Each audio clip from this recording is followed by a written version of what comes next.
What is up, everybody? Welcome back to the CrownHoops Podcast. We are on to episode number 56 now. My name is Jordan Daly. With me this week, we have Stacey Collier, Ben Okazawa, and our newest member, Mateo Navarrette. Say what's up, guys. Yeah. What's up, everybody? Glad to be here. Part of the CrownHoops team. Yes, sir. Yeah. Mateo's been Welcome. with us since the beginning, from what I recall, right? Yeah, you've been here since the beginning. Oh, yeah. One of the original founders. Yes, sir. Been here with us from the beginning, finally making his podcast debut. He's going to be filling in case if one of the original four can't make it. As we see, Mike is not here today. So Mateo is filling in for him tonight. So let's get this podcast started with a quick introduction so our listeners, viewers, however you guys are watching, listening, can get to know Mateo a little bit better. As we do with every single guest on this podcast, I want to hear your favorite team, which I don't really want to hear, but we'll let everyone else hear it. It's okay. It's kind of gross, but whatever. Your favorite player currently and all time, your favorite basketball moment, and a hot take to close it off. Gotcha. All right. So favorite team, Lakers. Grew up in LA, born and raised. Jordan secretly loves Laker fans, though. Disgusting. So always got to have at least two on the pod. I can't escape it. I know. My earliest memory from NBA in general was Kobe throwing the alley-oop to Shaq in the 2000 Conference Finals, Game 7 against Portland. And I had no idea what was going on, but they slammed it down, and my dad started going crazy. And that's when I became a Laker fan, pretty much. So was there for the three-peats and stuff, and got back into it really hard when Powell came into town in those really good Kobe years, like 2006 and like that. So I'm a Laker fan through and through. You can also find me on the Lake Show Digest. Search that on YouTube. I do a podcast doing game recaps, doing big news stories involving the Lakers. So you can catch me there too. Going on to favorite player, it's got to be Kobe. It's hard for me to choose a favorite player. I always like the collection of individuals, which is kind of very Phil Jackson of me to say. But if I were to pick a favorite collection, probably the 2009 Lakers. And I really like last year's 2020 championship team. So those are my two favorite teams. I really love those guys. Favorite Laker memory, Jordan, you're going to love this one. 2010 against the Boston Celtics, Game 7. One of the ugliest games I've ever seen. Kobe was like 6 of 24, and that's a real big stain on his legacy for some people. But they also don't mention that he got 15 rebounds, and he played excellent defense. He out-rebounded Kevin Garnett, Big Baby Davis, other big guys on the Celtics like that. One of my probably life highlights right there. So that wraps it up for favorite moments. My hot take, I think you guys are going to give me some pushback on this, but I've been developing it. It's been brewing. So last year we played the Heat in the finals. They got injured. Yep. They lost Goran Dragic in the beginning. They lost Bam for part of it. But my hot take is that if they were there for the full series, the Lakers matched up so well, they probably would have won in 5. Anthony Davis has the matchup advantage over Bam. He did a pretty good job on him despite being pretty injured that series. Goran Dragic, he was kind of where the Heat's offense ran through. You know, they adapted with Jimmy Butler, and then they did some great stuff with the two white boys, Tyler Hero, Duncan Robinson, getting them to come off screens. The Lakers lost a couple games because they underestimated them, I believe. But if they had the full squad there, they would have been more attentive. And the Lakers just did a great job of defending guards in the playoffs. They had to handle Russell Westbrook and Harden. They had to handle Dame and CJ, and then they had to handle Jamal Murray, who was the hottest guy in the bubble. Sure. So I think they could have figured out Goran Dragic. That's my hot take. The Lakers would have won in 5 if you had the healthy Heat. It's a well-founded take. I like that you backed it up. I've thought about this, yeah. I'm not just going to throw it out. Yeah. I want to agree with it, too. Like, honestly, I just think the Heat got lucky. And obviously, as a Celtics fan, yeah, I felt that pain. Here we go again. I felt that pain, right? I was fully expecting the Lakers to play the Celtics last year. That's what the culture wanted. I know. That's what we all wanted. Culture was Somebody didn't hold up their end. Sorry, guys. Sorry, guys. No, honestly, though, like, that had to be the toughest blow that I can, like, remember in recent history as a Celtics fan. Just because, like, we were right there, and like that was our time. Yeah. And we couldn't beat the Miami Heat. 2018 too was a little rough. I was pretty sure you guys were going to beat the Cavs. I have a framed picture of Jason Tatum dunking on LeBron. That is the greatest picture of all time. No one can And tell me otherwise. it's one of those things for the Celtics too. Like, if you're not going to win last year, when are you going to win? Like, the East right now is so stacked. I was thinking the same thing about my team too. Like, I'm a Raptors fan. Mhm. How are we going to win for the foreseeable future? We got KD, Harden, Kyrie on the same team. Giannis is breaking out. Embiid and Simmons are breaking out. Like, it just looks a bit stacked a bit top heavy in the East. So kind of hard for the Celtics and the Raptors to win in the next few years, but we'll Ben, see. the Raptors have kind of just surprised me this year. I know all the reasons of them being in Tampa away from their home, but I remember early on in the season, I was like, let me check the standings. The Raptors are 2-10. Is this right? What's going on? And then, Yeah, it's crazy. Yeah, surprised me too. But hey, I've embraced the tank at this point. Give me a top 5 pick, trade it for Cat. We're golden. I will say this about the Raptors though. Y'all have had a lot of players come out of like nowhere and be like pretty good. Like you guys got rookie who just got rookie of the month, Malachi Flynn. Yeah. What's this other center? Malachi's athletic. Birch, He was throwing up bricks against the Lakers the other night, but Malachi's pretty. He was pretty bad against the Lakers, but yeah, I like him a lot. Yeah, Kem Birch, Jordan. He's Canadian as well, which is nice. He won me my fantasy basketball matchup last week. So there you go. I'm happy with him, man. Had to drop Tyler Hero for him, make some changes, but it worked. But yeah, let's move right along now that you guys have a better idea of who Mateo is and the sad fact that he's a Lakers fan. But there's nothing you can do, man. Nothing you can do. But moving on, we got to talk about Carmelo Anthony entering the top 10 in scoring in NBA history. It's crazy looking at his story. Beginning of his career, extremely dominant, known as one of the best. Rewind a few years ago, he didn't have a team. People weren't sure if he was ever going to play again. And the fact that he was able to come back, find a home in Portland, and put on, he's been playing great basketball.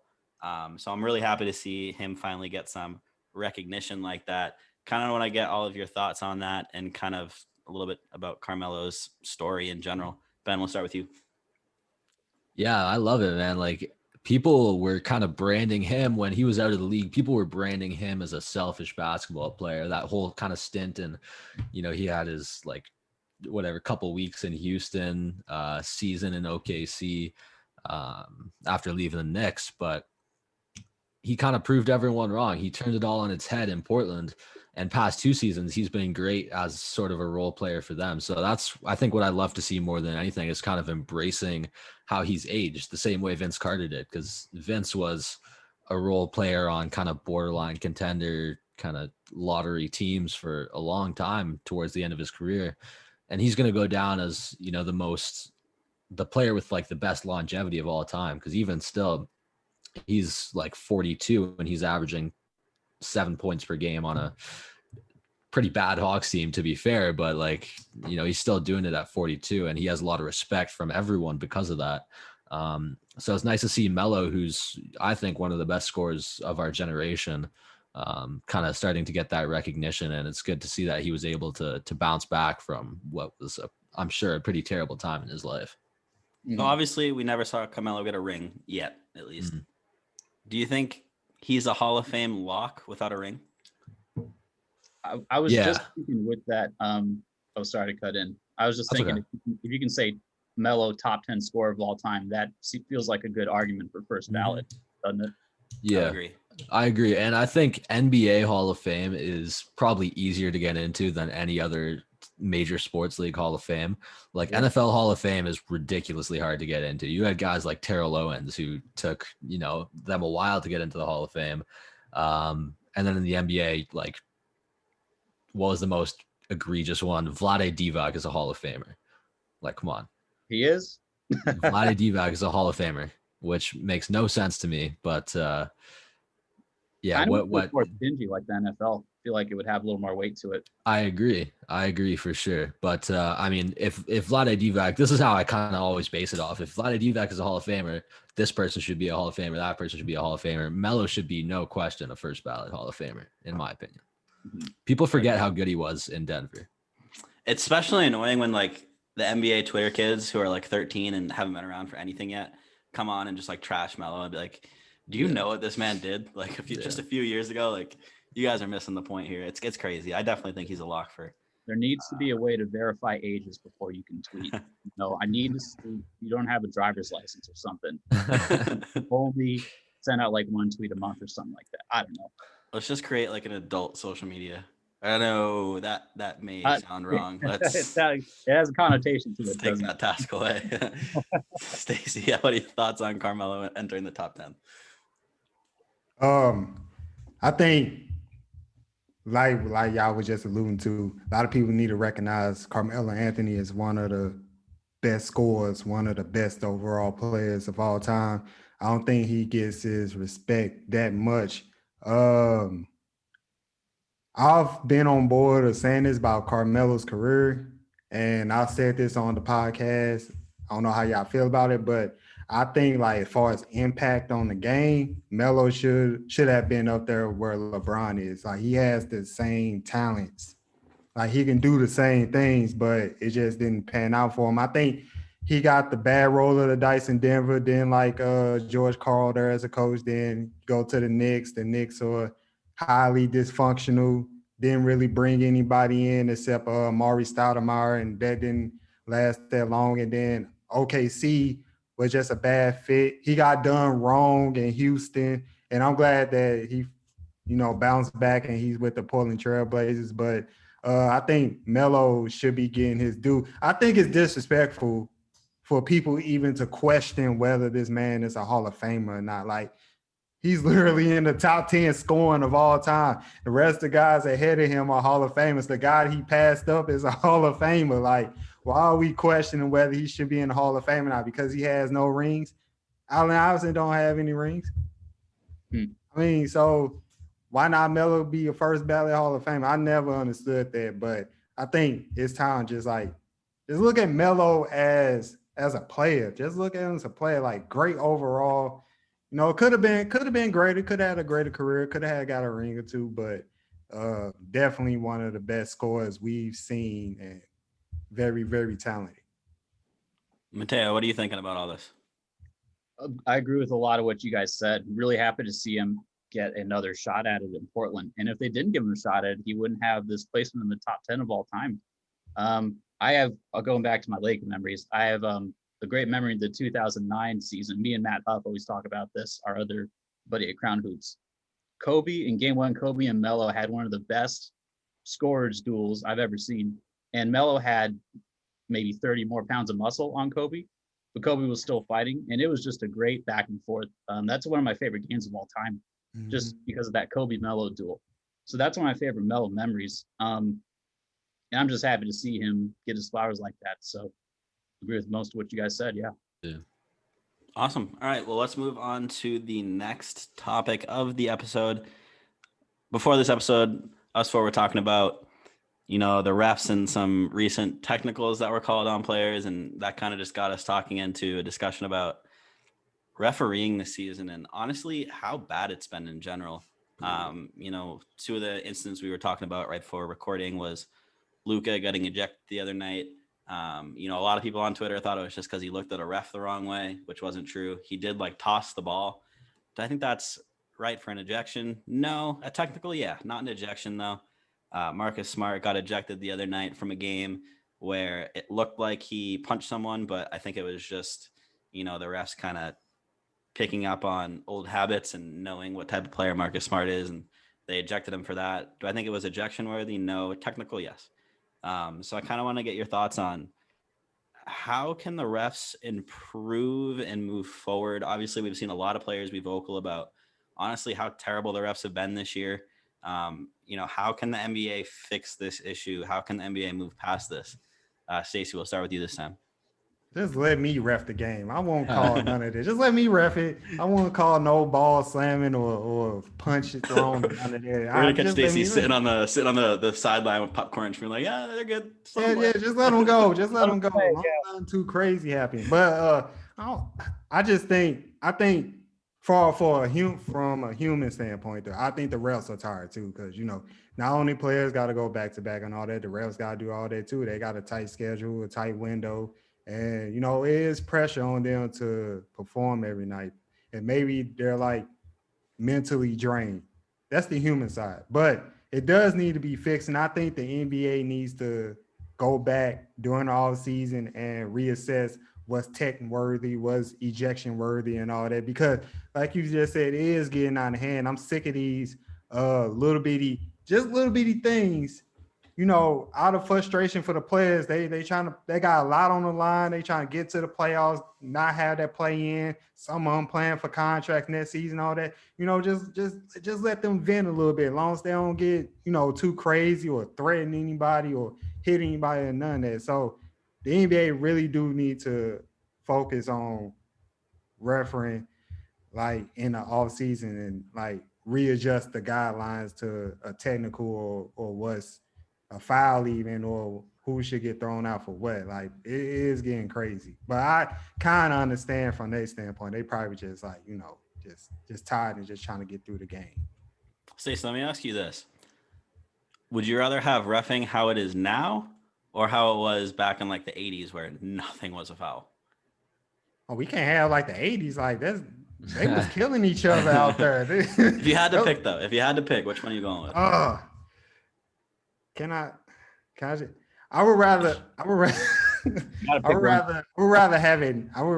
refs how it is now. Like back then, you can't just let the players kill each other. Like, you get people broken their arms, stepping on ankles, putting each other in headlocks and body slams. I want to see it. I mean, like, I want to see some chippiness, but not.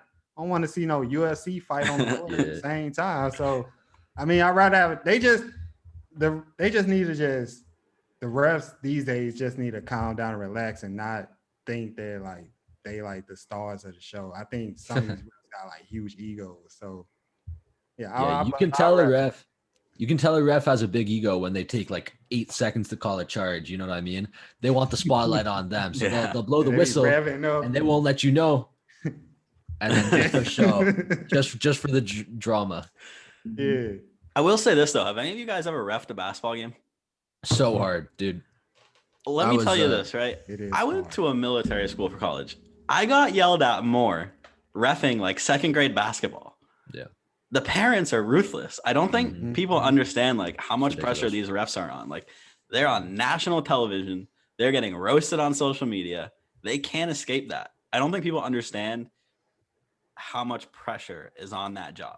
No, it's the most thankless job, and it makes you wonder, why do people want to become refs in the first place? I know someone's got to be a ref, but it's never going to be me. What needs to happen in my life? Yeah, they make a lot of money. They make a lot of money.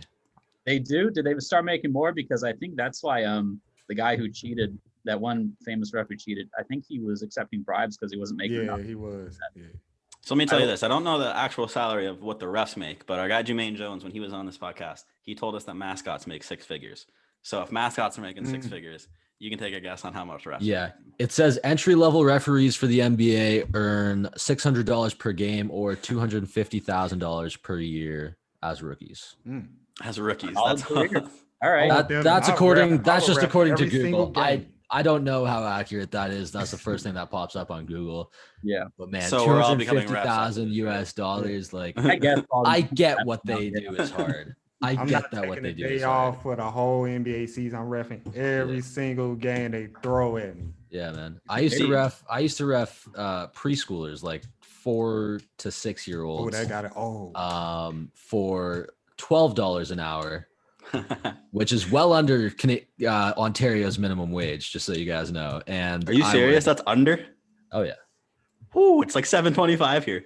It's a bit of a difference, yeah. But yeah, no, I would gladly ref NBA players for $250,000 a year. Wow. In terms of fixing it, Jordan, I think you said it. Because I've seen a lot of bad ejections this year where they think it's going to balloon into a fight and it doesn't really. And then they just toss both guys out. Even though one guy might have instigated it more, they just end up tossing both guys. The solution, which you alluded to, just do a tech. Don't do double techs. Don't do just like automatic toss out. That would go a long way. And something that was really interesting, I was talking to my buddy Phil about this. He pointed out, there's a real difference in how big men are officiated and how perimeter players are officiated. If you're on the perimeter, you can barely get tapped. Otherwise, it's a foul. And we've kind of come to expect that. But with big men, you can throw bows, they'll miss it a lot of the time, and it's a lot looser of a whistle.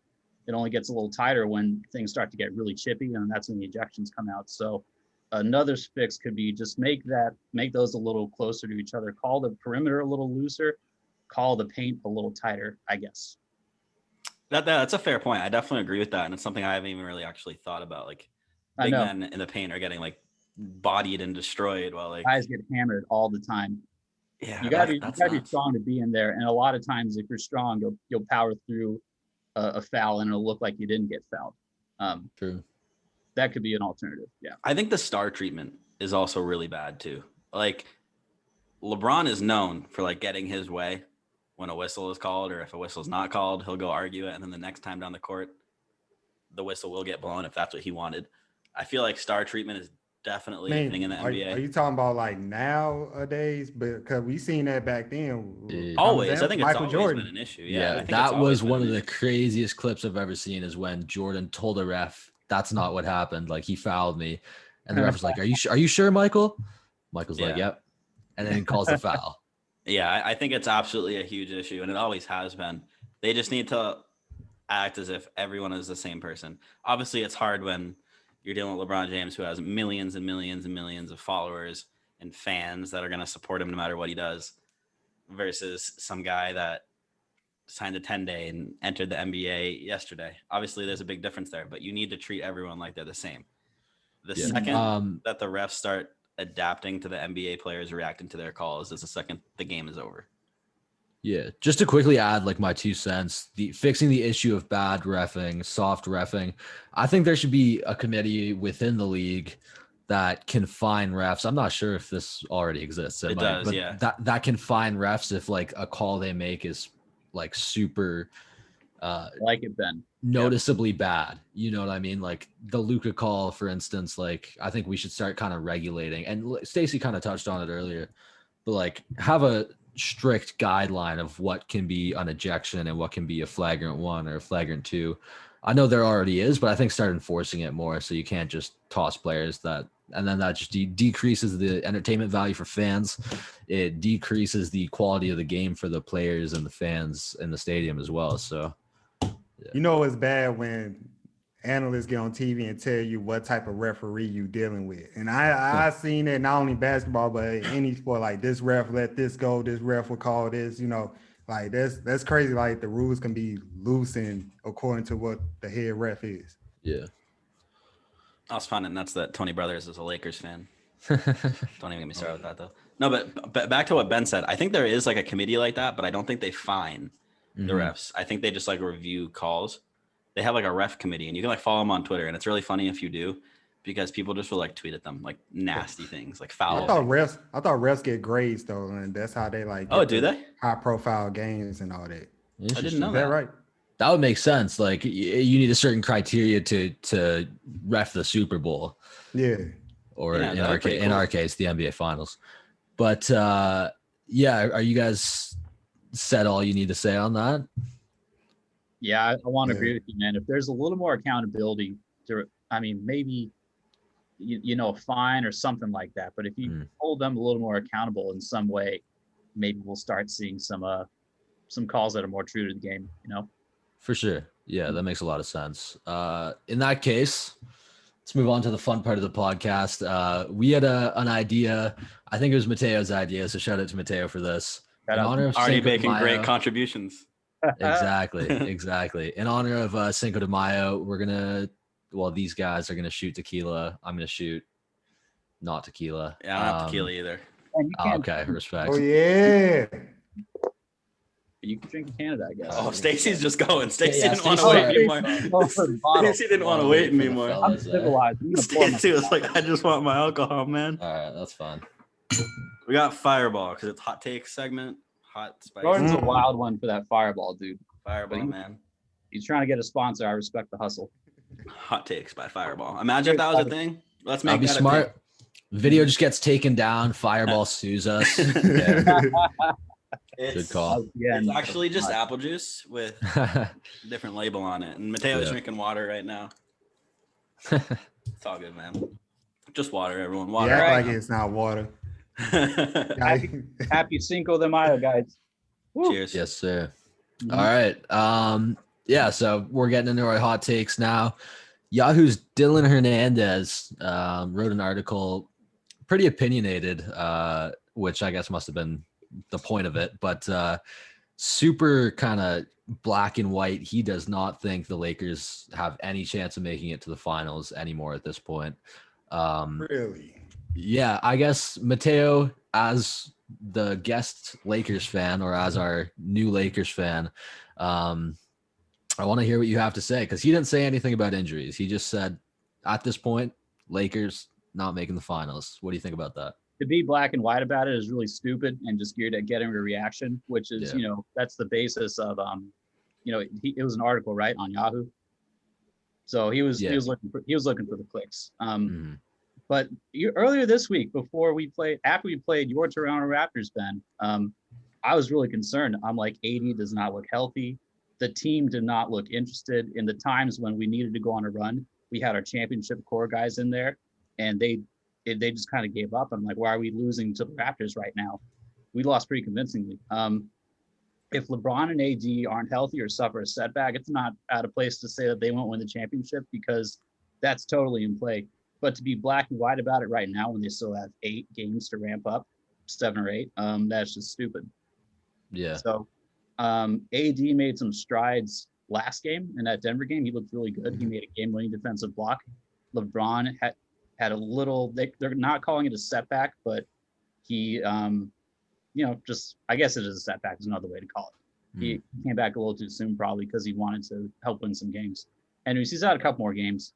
If they can ramp up and get it together, it's totally in play, just because this year is so all over the place, Yeah, So I mean, I totally agree. I think their supporting cast, we were really gassing up their supporting cast ahead of the season, thought their supporting cast got better, which it may have, but maybe not as much as we thought compared to the teams around them. So I don't think they're a lock like I did at the beginning of the season. But I also think, to, like you said, to put it black and white, they're not going to make the finals is I do think the supporting cast did get bold. better. But the health, people getting in and out of the lineup, Dennis Schroeder, he just got hit with COVID protocols again. And I think he actually has COVID now. So he's going to miss the rest of the regular season. When he comes back, he might be physically limited, like Jason Tatum's been, like Westbrook said he was last playoffs. It's been a health thing. Health has gotten in the way of them establishing continuity and knowing how to play with each other.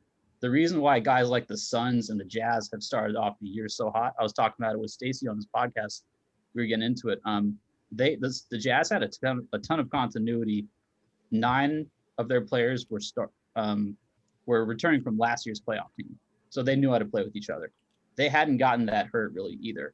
They were still able to right the ship and win games. The Suns, they got Chris Paul now and so, but I think their continuity's been good this year. So they have had guys on the floor. They've been able to get used to playing with each other. That's been a big reason why they're at the top of the standings, I believe. So just getting on-court reps with each other is the big thing, and the Lakers haven't really gotten that. Yeah, for sure. Stacey, as our other Lakers fan, how do you feel about your guys' playoff chances this year? I mean, I said this on the previous show when we was talking about the NBA season. The one thing that can stop the Lakers is injury, and unfortunately, that's the reality for them right now. And I think that's the only thing that's in that way. But a healthy Lakers squad, which I guess this guy's assuming, they're gonna win the NBA Finals. A healthy LeBron, a healthy AD, a healthy Andre Drummond, Dennis Schroeder, Kyle Kuzma contributing, et cetera, et cetera. My thing is, what team can stop them if they're healthy? What team in the West can stop them? Like who? Yeah, my issue with the Clippers is like, who's stopping AD on the Clippers? Right. You sound like Mike White. Oh my God, you sound gotta jump in for Mike, man. Mike's got responsibilities. I'll handle it. Yeah, but that's true for that could be true for almost every team that they face. They don't have no team has anybody that can stop AD. No team has anybody that can stop LeBron. Don't forget, Andre Drummond's a walking double-double. And you put him with LeBron gonna be putting him in proper positions to succeed. And then you can have a healthy Marcus or a healthy Dennis Schroeder. But injuries is the only thing that can stop the Lakers. And they enter the playoffs healthy. I'm taking them over anybody. Yeah. Well, I think the Jazz are kind of best equipped to stop AD of anyone. Obviously, Rudy Gobert, but then in their case, who's stopping LeBron on that team? You know what I mean? So yeah, you got a good point. It's kind of like a double-headed dragon. You can stop one, not necessarily the other. Jordan, what do you think? Yeah, I mean, if the Lakers are fully healthy, they're definitely my favorites to make it out of the West. I really don't think anyone can stop them. I mean, no one stopped them last year, and in my opinion, they got much better this year. So, I mean, fully healthy, I don't see anyone stopping them. We all know LeBron's a different beast when it comes to playoffs. Mm-hmm. He's just not human, whatsoever. Yeah. So, fully healthy, no one's stopping them. If it comes down to like just LeBron or just AD playing, then it's a little bit more possible that someone could possibly sneak in and take something from them. But if they're both there, there's not a shot. I mean, if one of them isn't there, they're going to end a lot sooner than they'd like to. I agree. You really need both for the full strength of them to be activated. Yep. Yeah. Mm-hmm. Yeah, that's a good point. So yeah, we'll move on to the next hot take, which this one is, like I said in our group chat when we first kind of discussed it, maybe the dumbest thing I've ever heard in my life. Scott Brooks, the Washington Wizards head coach, called Russell Westbrook the second best point guard of all time. Obviously, he put Magic as his number one. Everyone's kind of asking, did Steph Curry die? Did Steph Curry just get erased from the history books? But I can appreciate, I guess, a coach kind of gassing up his player a little bit. But to a certain extent, you kind of gotta be a little bit realistic. But Stacey, I'll start with you. Is Russell Westbrook a top 2 point guard of all time? No, but let me play devil's advocate for a second. Right. There's no devil's advocate here, Stacey. No, he ain't even top 2 right now. Let's just check this out. We're talking God. about the overall picture. Scott Brooks also said name a point guard that can do what Russ can do. And like, if you look at Russ versus Steph, like Steph can't rebound like Russ. Steph don't have that athleticism to get to the paint like that, like Russ. Like Steph got finesse his way in. Yeah. Russell Westbrook could do bro. If you look at Russell Westbrook's stack, I mean, he averages 23 points for his career, 8.5 assists, 7.3 rebounds. It's like, it's not magic numbers, but it's sort of Magic-esque. Like he could do it all. And he actually averages more points per game in career-wise than Magic Johnson. But I think what Scott Brooks was trying to do is like have like people be more positive, more receptive to how great Russell Westbrook is. We talking about a man who's now for a fourth season is averaging a triple-double for a fourth season, getting triple-doubles, even when his athleticism and everything is declining, is taking a step back now, even on a team where they have little to no shot of even making the regular playoffs. So I think he just want people and he's sticking up for his players. So he just want people to give Russ his due, because Russ does deserve like more than what he's getting. A lot of people like to pile on him saying like he's a bad teammate, over emotion and all that. But this man is great. Yeah. But is he top 2? Like no. He don't have the rings. I mean, he has one MVP. The efficiency can be a little bit questionable at times. Yeah. But I mean, he should be like top 10, 12, something like that. All time. Yeah, and I'm totally fine with you saying that. Like, I think Russ is super overhated. People don't necessarily respect his greatness. And like I said, I don't have an issue with Scott Brooks kind of gassing up his guy, but it's a little bit blasphemous. Jordan, I'll ask you the same thing. Man's ain't even top 2 right now. So definitely not top 2 all time. Right. In my opinion, like the thing with Westbrook, right? Everyone always compares him. They're like, oh, he puts up numbers like the Big O. So that's one guy right in front of him right there. If they're just comparing you to someone else that's done it before. So in my opinion, I'd take Big O over Westbrook. That's one person. You got Steph Curry. That's 2 right there. Magic Johnson, obviously, that's another one. And the list will just keep going on and on and on if you give me more time to think about it. Yeah. Westbrook is nowhere near the top. Yeah. Not even close. Yeah, what makes you say that though? Like, what makes you say that? Because his stats are like better than some of the guys you put in. Yeah, if we're He's talking not a winner. He is not a winner. He will not win. But let's look at some of the guys ahead of him. I have John Stockton and Steve Nash ahead of him. Those guys have never won a ring before either. Okay, but there's still a lot of people I would take over those two as well. I guess Really? See, I've got Stockton like top 5. In my opinion, Westbrook is not a winner. Westbrook is a stat padder. No, okay. Let's not do that because stat padding is not a real thing, dude. If stat padding was a real thing. If stat padding not was a real thing. Ooh. Dude, if stat padding was a real thing, all right, sure. If stat padding was a real thing, everyone would be averaging like 25, 10, and 10. But not everyone stat pads because they'd rather win a ring. But so many people, you know what I mean? Like so many people could be averaging 25, 10, and 10. It's not like Stacey's not averaging 25, 10, and 10. Maybe in the rec league you are. Yeah, maybe in the rec league you are. But but Russell Westbrook, like he's been doing that for, like Stacey said, there's 4 seasons he's done that. I don't think you can do that in 4 seasons, like on purpose, as at the cost of winning. You know what I mean? Like just deliberately stat pad your way into triple double averages for 4 years straight. I would agree that his numbers are phenomenal. I'm not trying to take that away at all, I guess. Yeah. I'm just saying, in the grand scheme of things, if I'm building a winning team, Russell Westbrook is not on my team. That's fair. Yeah, I mean that's totally fair. Let's get Mateo involved though. Where do you stand on all this?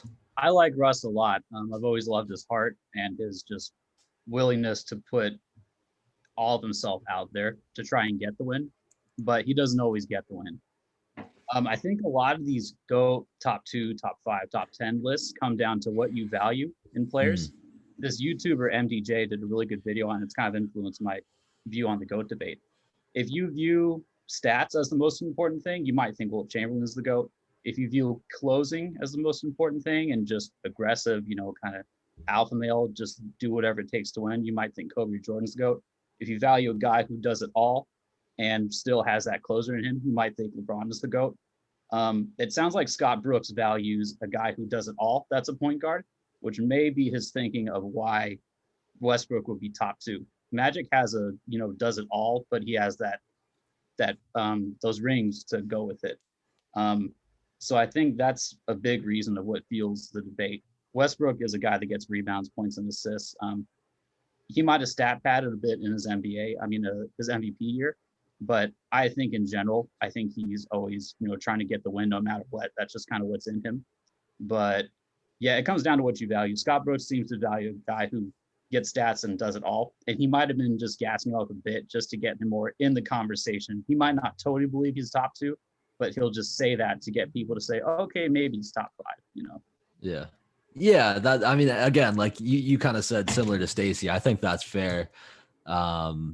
I think the disrespect to Stephen Curry is unbelievable, even just by saying that to gas up your guy. But yeah, I mean, Scott Brooks likes a guy who can get more rebounds than Steph Curry, I guess. Yeah, exactly. That's the one thing that Russ has on him. But yeah, I mean, it's definitely probably one of the more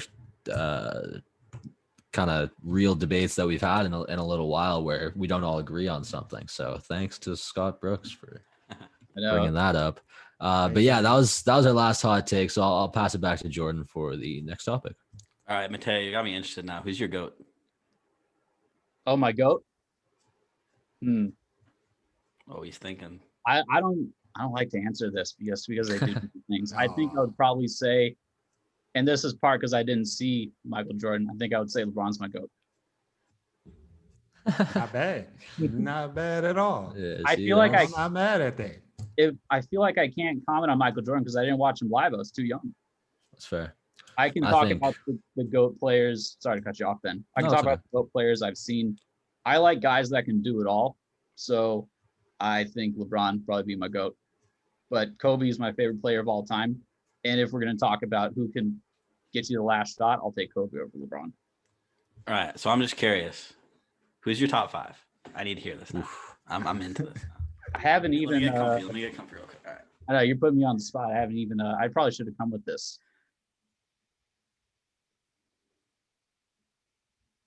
I'd say LeBron, Jordan, 1-2. Then I'd say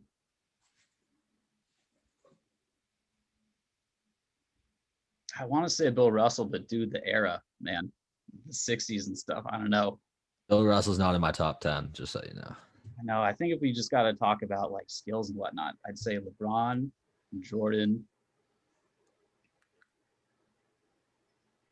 and I guess I'll be putting in guys that I haven't seen before, but LeBron, Jordan,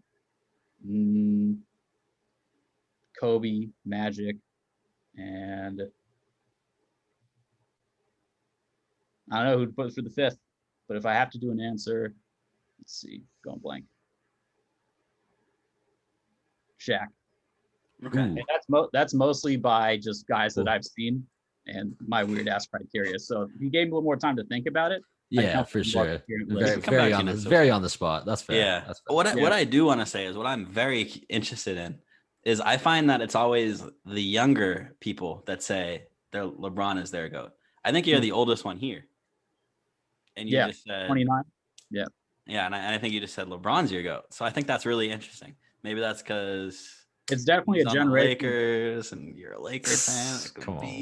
It's a generational debate for sure, and I think part of it might be the pushback of just Jordan fans not being open to argument. It's always very black and white. They're like, "Shut up, Jordan was the GOAT. You don't even belong here. Get out. We hate LeBron." I mean, I don't consider myself a LeBron stan. I root for the Lakers over LeBron all day. But I don't like the pushback in general of Jordan super fans. And you do get that on LeBron's side too, to be fair too. But I have watched LeBron more. I thought the best stretch of basketball I've ever seen was 2012-13 LeBron when they were on that streak and then just stuff he did in the playoffs. So that's probably been that along with some Kobe streaks been the best stretch of basketball I've seen. Yeah. Yeah, it's tough, man. I've said it multiple times. Obviously, like at the end of the day, people are going to make you pick your GOAT, but it's really hard to pick throughout the different styles of gameplay. It was a completely different game back then compared to now. So it's really hard to judge that comparison. So in my opinion, either answer is acceptable, but I will always lean more towards Jordan. Let me hear your top five, Jordan. Ooh, right now, I'm going to go on the spot, baby. MJ, LeBron, 1-2. We will go MJ, LeBron. I'll put Kobe at 3. Give me Kareem. That's the one I forgot. Damn it. Ooh, and then 5, I have like so many people, but I'm going to be biased and say Larry. That's fair. Larry's probably just outside my top 5. It's probably like Guys, 7. You always have to expect some bias from me, guys. That's fair. No, that's fair. It's known. Yeah, I don't hate Larry at 5. I think he's a pretty iconic player. Yeah, I would agree. Him and Magic revitalized the game. But let's get right back into our next topic, looking into the play-in tournament. A lot of players have been starting to push back a little bit, which I find ironic as all hell, because the players that are pushing back are now looking like they're going to be playing in the play-in tournament. Notably, LeBron and Luka were the most recent guys to give some pushback to it. So, Ben, I'll let you take this one away. Yeah, I mean, we had discussed it a little bit before we kind of started recording here. I used some choice words to describe both of these guys, their comments on the play-in, because come on, they have to know what it looks like, right? They're this close to being in the play-in, and they're talking about how much they hate it. LeBron last season in the bubble said he loves the idea of the play-in. I think the entertainment value for fans is through the roof. So yeah, I love the play-in personally, and I think it's unfortunately pretty clear why they're saying that they don't like the play-in is because they might have to play in the play-in pretty soon. Play in pretty soon. So yeah, that's playing pretty soon. Exactly. John So Brown's yeah, afraid. I love it. yeah, no, it's I love LeBron. Like I said, that I like both these guys, but their comments made them look terrible to me. I agree. It's always funny when you say it when you're at risk of falling and playing now. Yeah. Stacey, what are your thoughts on all of it? I hope the guy that made the play-in gets to keep his job, because that would be unfair if LeBron would get you crushed.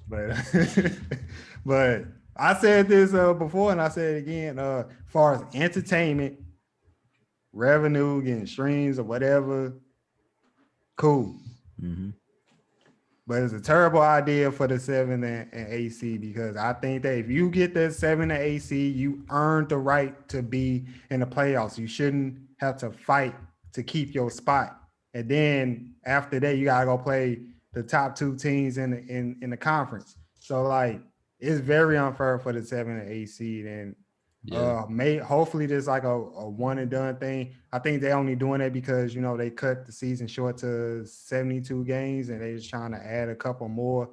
But after this, I don't want to see the play in. 7 and 8, you earned that spot. I don't care if they won it by 1 game or half a game. The team that was in 9, they should have won. So yeah, but like it's this close sometimes though. The difference between 8 and 9 can be like half a game. Yeah, sometimes. I can see so if they was. me, I can see if they was tied. Like if they was tied at 8-9, then yeah, play in. But if you 1 game back, why you couldn't just win 2 more games? But here's the thing with that though, is some teams have different strengths of schedules. So the team that was 1 game behind may have had a lot harder of a schedule than everybody plays everybody in the NBA. But I think at different amounts. I think some teams play different teams more or less. That's so true. I mean, imagine having to go against the Lakers 8 times versus only having to go against them twice. You see what I'm saying? Like you got to beat the Lakers. You got to beat them. You beat the Lakers, Stacey. Like you make it seem like so easy. Who wants to come out there with me? We gonna go ahead and face the Lakers. Yeah. Who's coming? This is us and Mike will be our starting 5. We'll figure it out. We'll get out there. We may lose by 63, but I don't even think we score, guys. We definitely don't score. Our best chance is just hucking up half court foul shots too. Hopefully we get some foul shots, get some pity from the refs. Oh my god. I like the idea of the play-in, man, just from an entertainment perspective. And just thinking back, how many great series did we see between the 1 and the 8 seed and the 2 and the 7 seed?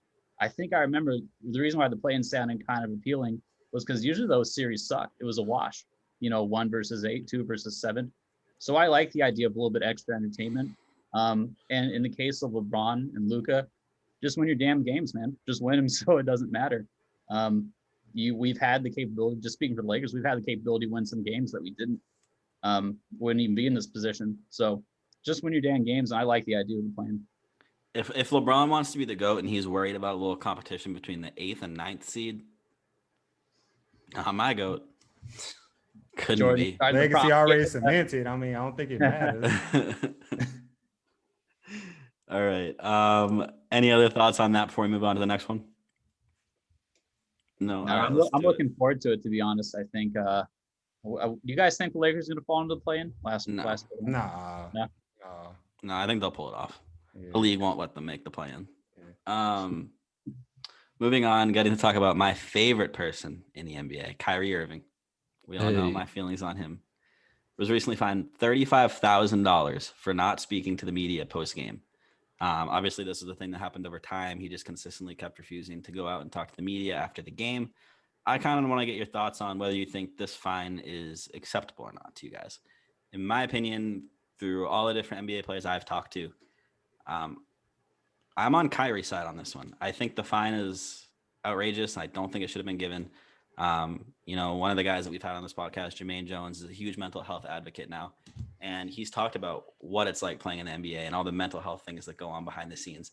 These guys just play their asses off for an entire NBA game.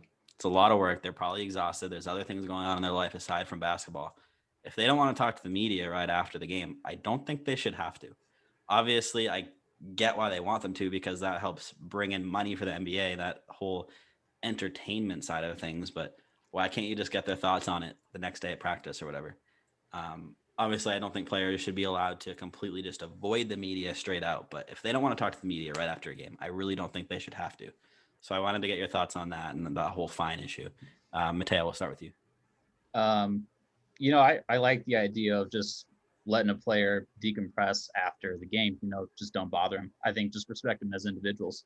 Mm-hmm. I just wonder what the exact parameters are of getting the fine. Like, how many times did Kyrie avoid to talk to the media before that?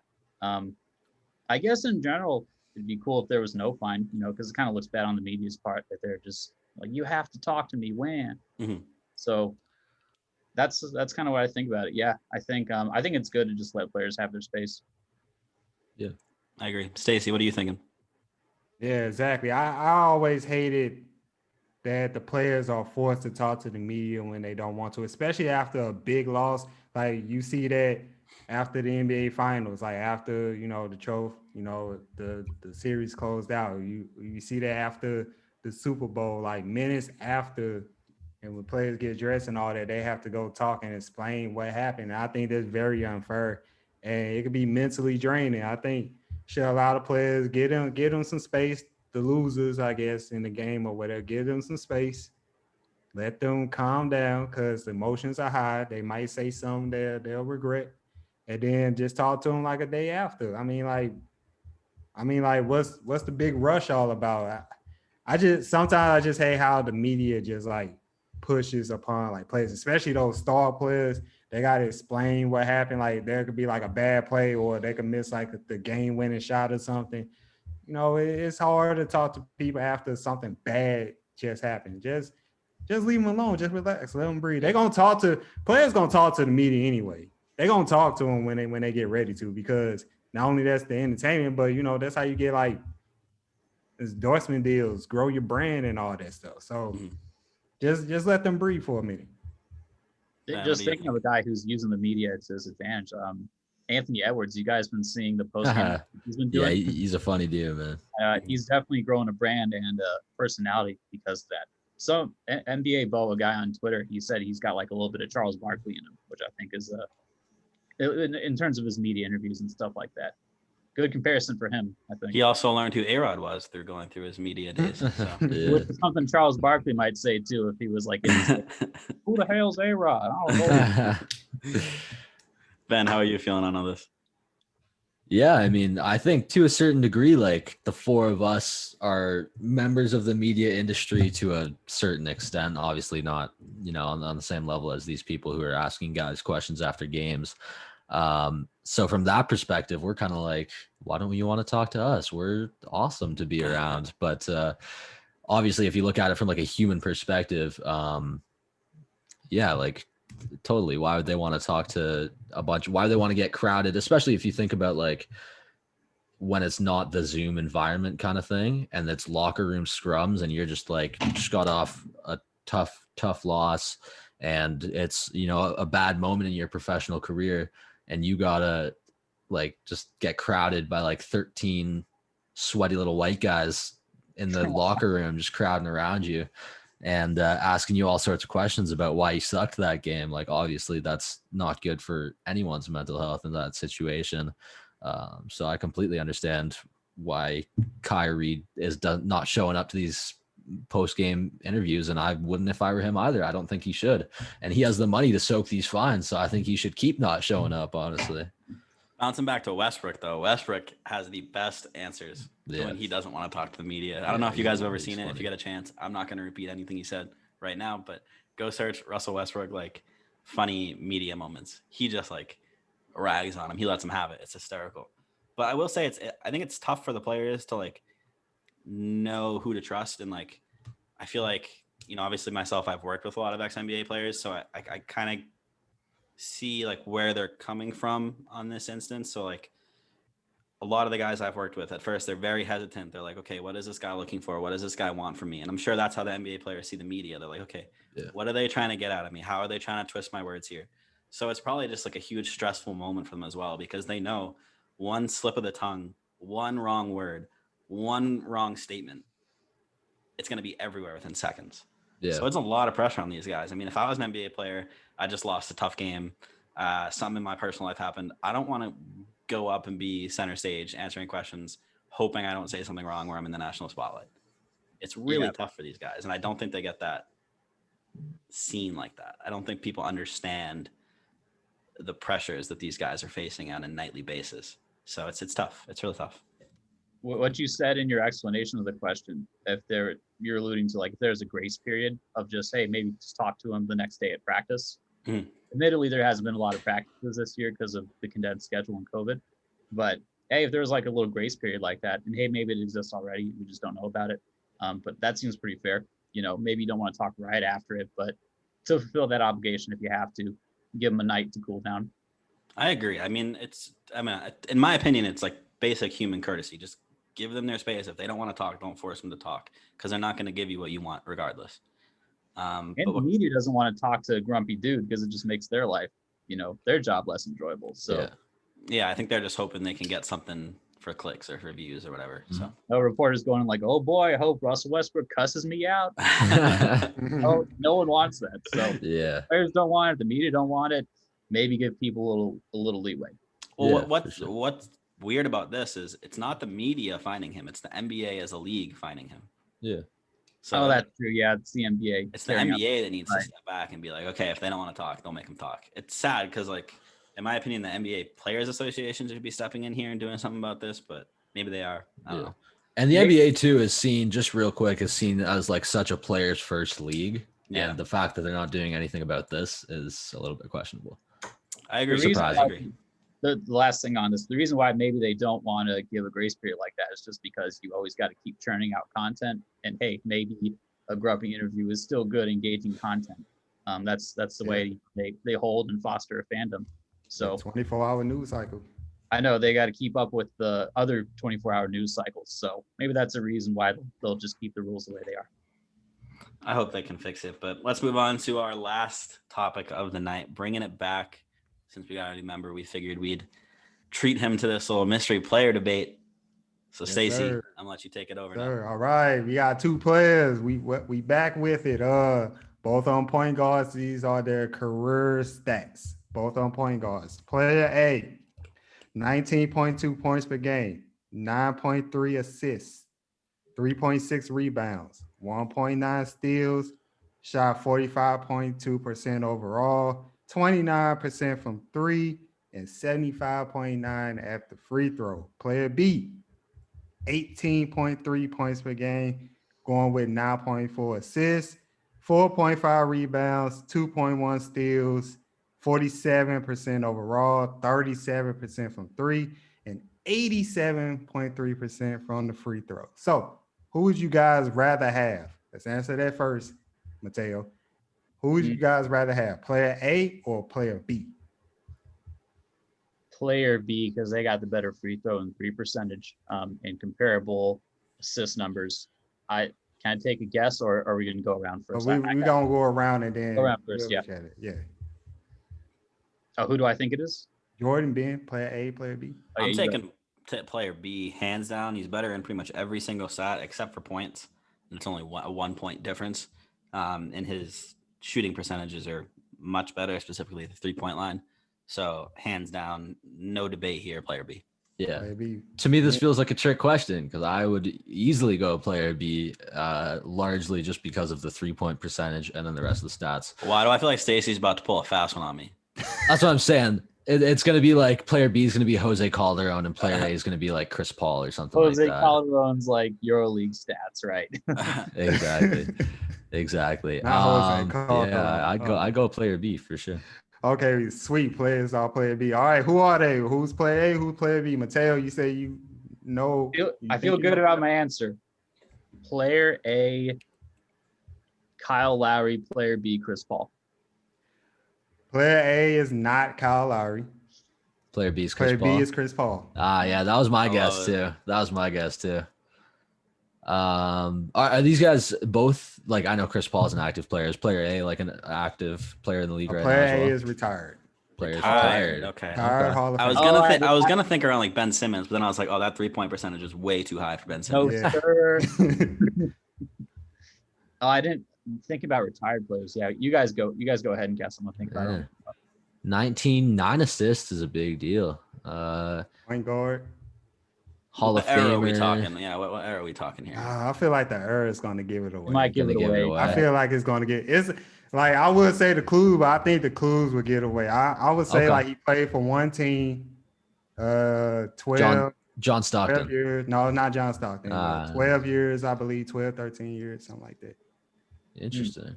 I was going to guess Stockton too. No, he only played for one team. Yeah, he played for one team. Was he like recently retired or like been out for a while? Like been out for a while. These must be Alex Caruso's future stats. Oh, that's what it is. Yeah. This is clearly nine assists sounds about right. Yeah. I'm trying to give you guys another clue without giving it away. One team, Hall of Famer, point guard, 9 assists. Man, that's interesting. You got a good one, Stacey. I'm thinking about this. Yeah, I'm stuck, man. I wish I can help you out. 12-time All-Star. So pretty much every year in his career, he was an All-Star. Oh, I got it. Isaiah Thomas. Which one?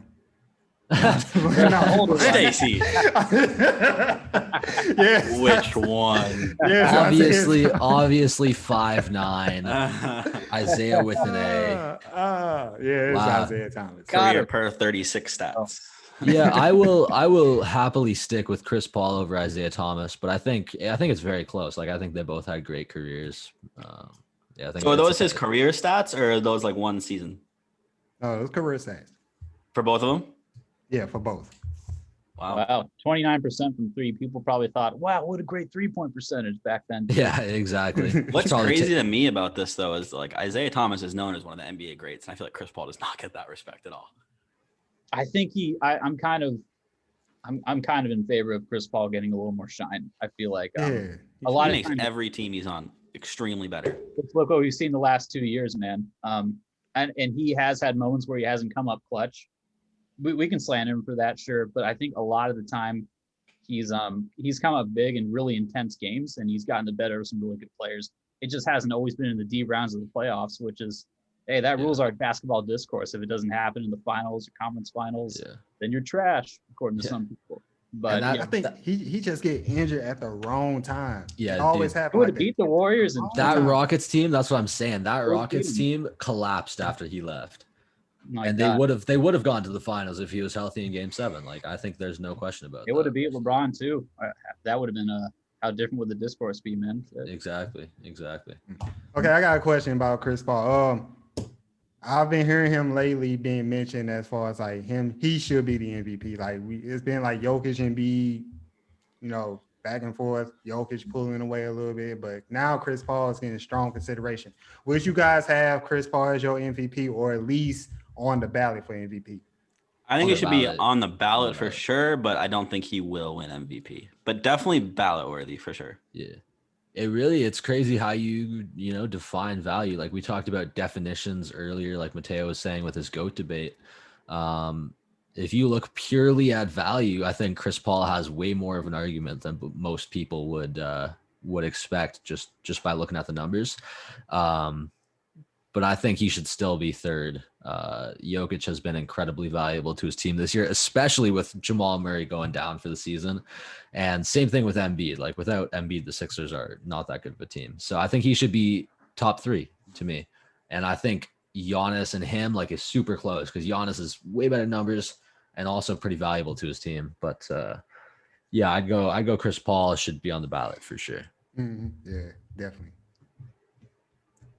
I will say about Giannis though, I think if you take him off the Bucks, I think they're still a pretty solid team. Like I still think in the East you're getting playoffs. Yeah, no, I think they would be in the playoffs for sure. I also think voter fatigue will not allow Giannis to. He doesn't get anything. No, sir. Yeah, no, not at all.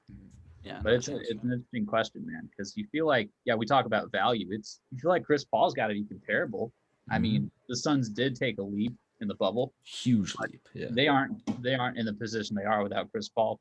And I mean, to be fair, he's not in that position without a guy like Devin Booker. I feel like it's an argument, but what you said about top 3, Ben, I think I agree with that. Yeah, definitely on my top 5. Like I have him, Embiid, Jokic, Giannis, and Steph. So that's fair. All right. Well, I think that's going to do it for this episode of the CrownHoops Podcast. That was episode number 56. Thank you guys so much for listening, watching, however you were doing it.